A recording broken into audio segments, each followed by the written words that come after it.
Hey everyone, Marty and Andrew here. Andrew, we got to go to Crystal Dynamics and see the Tomb Raider 20th Anniversary Edition, which is coming to the PlayStation 4 on October 11th, as well as it's coming downloadably to So the edition itself will only come to PS4. Like you'll be able to walk into a store, buy this only on PS4.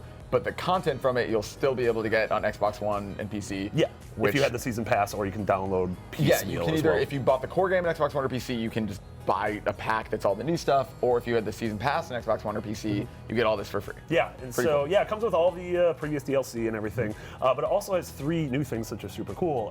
One of which is a co-op endurance mode that we played, and so it's like the traditional endurance mode. But only one of us successfully completed. Yeah, guess which one was, based on the smug, arrogant look on his face. Yeah, so this was, it's like the endurance mode, but it's co-op, and so 2 of us were, you're trying to survive out in the woods. You have a warmth meter and a food meter that are both draining, and then you sort of, it's like open world horde mode almost. Yeah, like you're out in the world, it's snowy kind of wilderness place, and you're just wandering in any direction, theoretically for as far as you can go, but you stumble upon tombs as you're going, and when you raid those tombs, you find resources that you're then collecting and maintaining. And when you're outside of a tomb, you're hunting to keep your hunger level.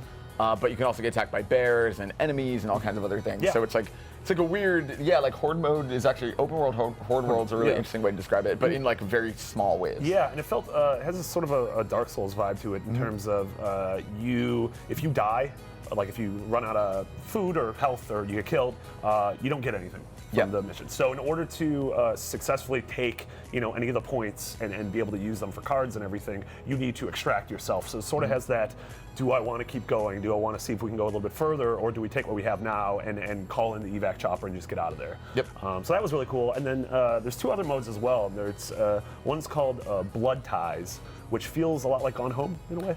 Gone Home's a really smart way to put it, actually, because like there's no combat in it, and what you're doing is you're exploring Croft Manor, and there's a very loose story, which is that your uncle is trying to repossess the house, to take the house into his possession, because he argues that Lara has no legal claim to it.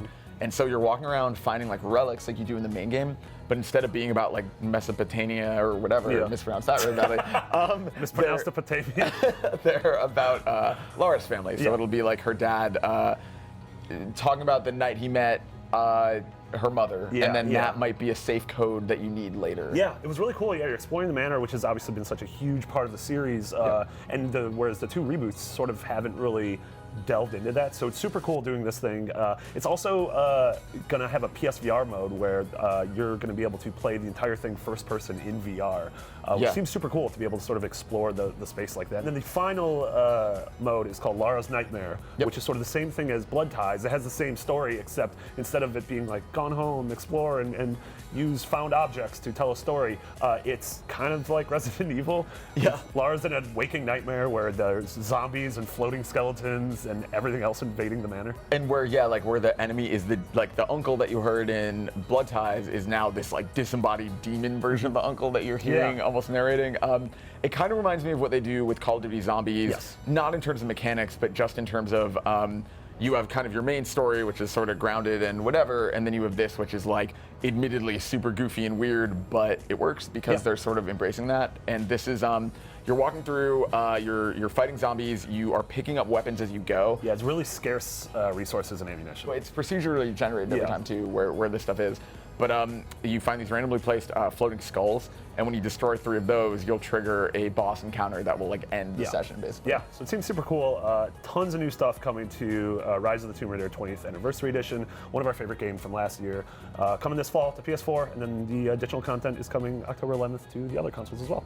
Thank you so much, Andrew. For everything else, Rise of the Tomb Raider, we're going to have so much more, so stay right here on IGN.